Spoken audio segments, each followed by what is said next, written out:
Ini sampai di sesi terakhir barusan saya melihat akun medsos saya di Instagram dan TikTok, dan memang betul seperti yang Bung Rasman sampaikan tadi, pasti akan banyak komentar, dan betul tiba-tiba ada puluhan bahkan ratusan komentar yang tiba-tiba masuk ke medsos saya, tapi nggak apa-apa lah. Sekarang masuk di sesi terakhir di Rakyat Bersuara. Saya ingin berikan kesempatan. Yang pertama kali saya berikan kesempatan kepada Ibu Siti Aminah. Ibu Siti Aminah. Ya, Ibu, saya berikan kesempatan Ibu untuk menyampaikan kalimat penutup di acara Rakyat Bersuara ini. Saya mendengar bahwa akan ada somasi terhadap, somasi itu bukan laporan ya, tapi somasi mengingatkan kurang lebih ya, teguran. Pakai mikrofon. Somasi itu ada teguran keras dari klien kami, diwakili oleh kami. Jadi, kenapa Bu Elsa?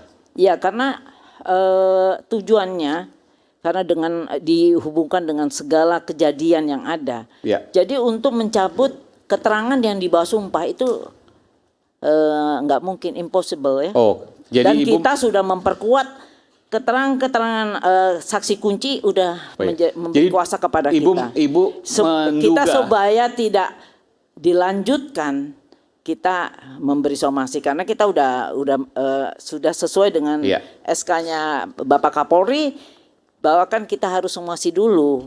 Tetapi kalau misalnya tidak diindahkan, nggak masalah bagi kita somasi kan. Itu hanya suatu bukti kita beritikat baik ya. Tetapi kalau enggak kita akan proses juga karena bukti-bukti kita cukup. Isi somasi apa Bu? Somasi kepada agar apa misalnya? Kan pelapornya adalah Ibu Aminah ya. Iya. Ya kita akan somasi, dan somasi itu dikirim ke Peradi nantinya dan juga kepada Ibu Aminah juga. Untuk coba berpikir ulang. Untuk karena berpikir ulang membuat laporan itu.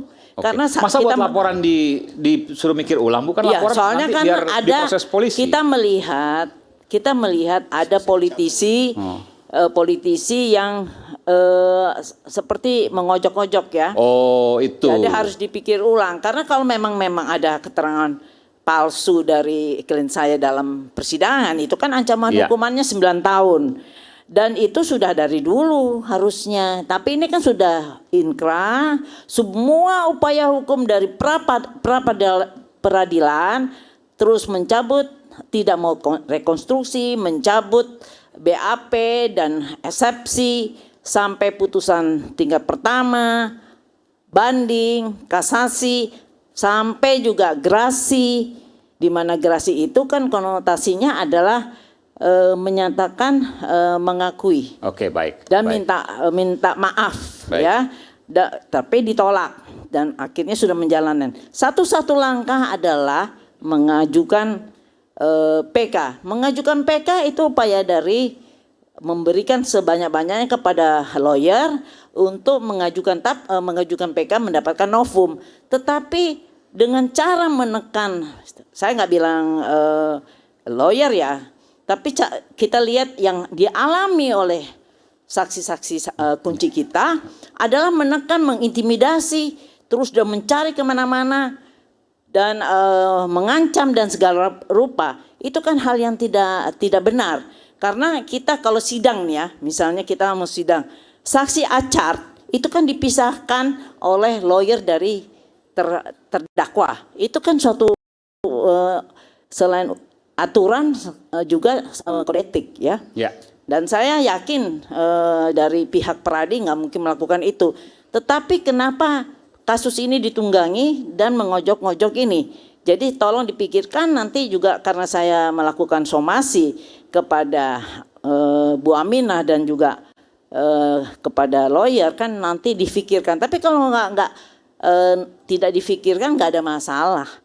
Artinya? Karena kita sudah memperkuat saksi-saksi. Nggak akan lanjut lagi, kan somasi kalau nggak ada ini maka kemudian akan dilakukan upaya hukum lain. Iya. Dan itu dilakukan? Iya. Akan kita dipertimbangkan. kasih cuma 3 kali 24 jam. Oke, baik. Sekaligus pernyataan penutup ya Bu Elsa ya. Silakan Bu Aminah. Ya saya sih terus terang ya Bu, saya orang kecil, nggak tahu artinya somasi itu apa. Tapi saya itu melaporkan Bapak Pasren itu karena Bapak Pasren itu nggak jujur bahwa adik-adik kami itu tidur di rumahnya. Dan Ibu pada keyakinan Ibu yakin betul dan Ibu tidak akan mundur dari pernyataan itu? Iya, insya Allah, karena saya tahu Allah ada. Dan masalah demo itu Ibu, saya waktu itu ada di Mabes Polri, seluruh keluarga terpidana. Itu inisiatif warga. Kalau masalah demo kami tidak tahu, terus terang saja. Cukup baik. Dan Ibu meyakini sampai sekarang bahwa adik Ibu, Supriyanto itu tidak bersalah karena Ibu yakin betul bahwa ia tidak berada di TKP. Ini keyakinan Ibu. Bisa jadi ini berbeda dengan hasil pengadilan, berbeda dengan fakta sesungguhnya, kita tidak tahu. Iya, saya tetap yakin. Dari 2016 saya yakin. Selama saya menjenguk adik saya hanya berkata kepada dia, Pri, kalau kamu tidak salah, insya Allah ada mukjizat yang akan datang. Itu pesan saya. Dan kamu yang ikhlas, yang sabar. Dan Alhamdulillah, 2024 ada mukjizat, kasus terbuka kembali. Itu saja. Silakan Bung Ihsan. Mas. Ya, terima kasih Mas Aiman. Bahwa dalam perkara Peggy Setiawan ini, saya melihat fakta-fakta dalam sidang pra-peradilan. Maka kami selaku kuasa hukum Peggy Setiawan masih sangat optimis bahwa permohonan kami dikabulkan. Karena kami melihat bahwa semua bukti yang disampaikan oleh pihak termohon ternyata sama sekali tidak ada kaitannya Mas Aiman. Baik putusan, katakanlah putusan Mahkamah Agung, itu kan putusan para terpidana, tidak ada kaitan. Gerasi juga para terpidana, sama sekali tidak ada. Kemudian juga keterangan ahli. Ini nih keterangan ahli nih. Seumpama, ahli psikologi.